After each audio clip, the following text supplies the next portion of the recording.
The news broke before sunrise, quiet, almost too quiet for something this massive. A single message. One sentence. And yet it felt like an earthquake ripping through the baseball world. For a moment, nobody moved. Nobody breathed. It felt impossible. Because one name lit up every screen across Japan, and then across the world. Shohei Ohtani. He had finally spoken. People blinked, rubbed their eyes, double-checked to make sure they weren't reading a rumor or a fan-made mock-up. But the message was real. And the timing was explosive.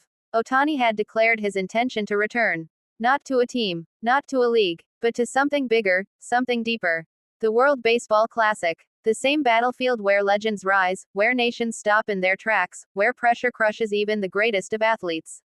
And Ohtani wanted to go back. His words were simple, but they hit like thunder. I'm happy to once again represent Japan. No flashy announcement. No dramatic press conference. Just raw honesty from the most gifted baseball player alive. In that instant, memories from the last WBC came rushing back like a cinematic flashback, crowds roaring, hearts pounding, Japan united, and Ohtani delivering a finale so unreal it looked scripted. Fans remembered the slider that froze Mike Trout. The pitch that echoed for generations. The moment two superstars, teammates in America but rivals for their countries, stared each other down as the world held its breath. A rivalry. A friendship. A prophecy. A conclusion written in fire. And now, a sequel. But this time, the stakes feel different. Bigger. More uncertain. Because the world has changed since that historic strikeout. Baseball has changed. Japan has changed. Even Ohtani himself has changed. This is not the same young star chasing his first WBC title. This is a man who has carried nations, broken records, endured injuries, and stood under the brightest spotlight any athlete has ever faced. The world expects the impossible from him, every pitch, every swing, every appearance. And yet he still said yes. Why? Some say it's duty. Others say it's patriotism. Some believe he simply loves the pure chaos and beauty of international baseball. A few whisper that he's chasing a legacy untouched by any player in history.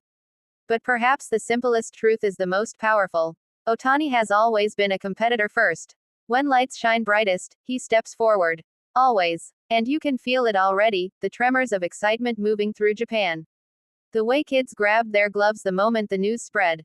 The way broadcasters scrambled to rewrite their morning shows. The way social media exploded like fireworks at midnight. The world doesn't slow down for many athletes. But for Ohtani, it stops completely. And yet, beneath the excitement, there's a deeper tension. A question people are afraid to say out loud. Is he ready? He's battled injuries, underwent major surgery, carried a new franchise on his back, learned new rhythms, new expectations, new responsibilities.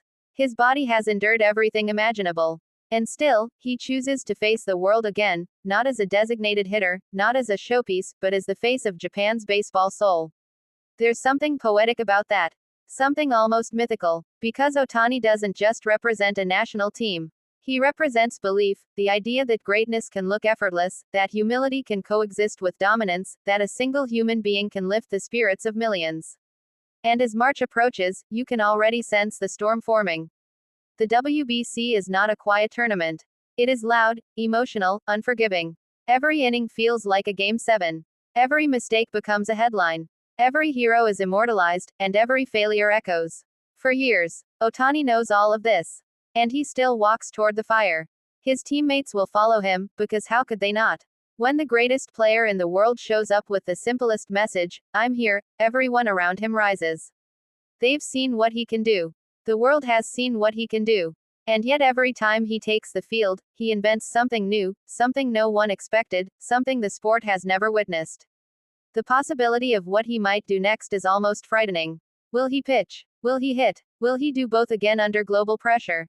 Nobody knows. And that mystery only fuels the legend. Imagine it, Japan stepping onto that stage with Ohtani at the front, the anthem filling the air, the cameras locked on his expression.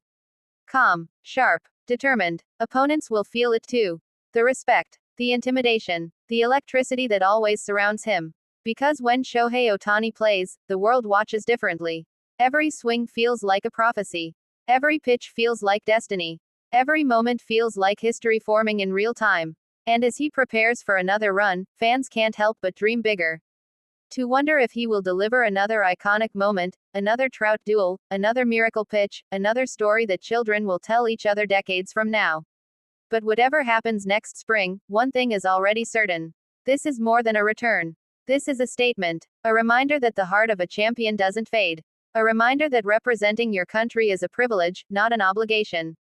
A reminder that legends are not defined by what they've done, but by what they still dare to attempt. Ohtani is daring again, and the world is ready to follow him into the storm. When he steps onto that field, eyes sharp, shoulders relaxed, Japan behind him, you will feel it in your chest. The moment, the meaning, the weight of history gathering once again. And as the crowd erupts, as the cameras shake, as the anthem ends and the game begins, you'll know one truth. Some heroes don't return for applause. They return because the story is not finished. And Shohei Ohtani has just turned the page to the next chapter.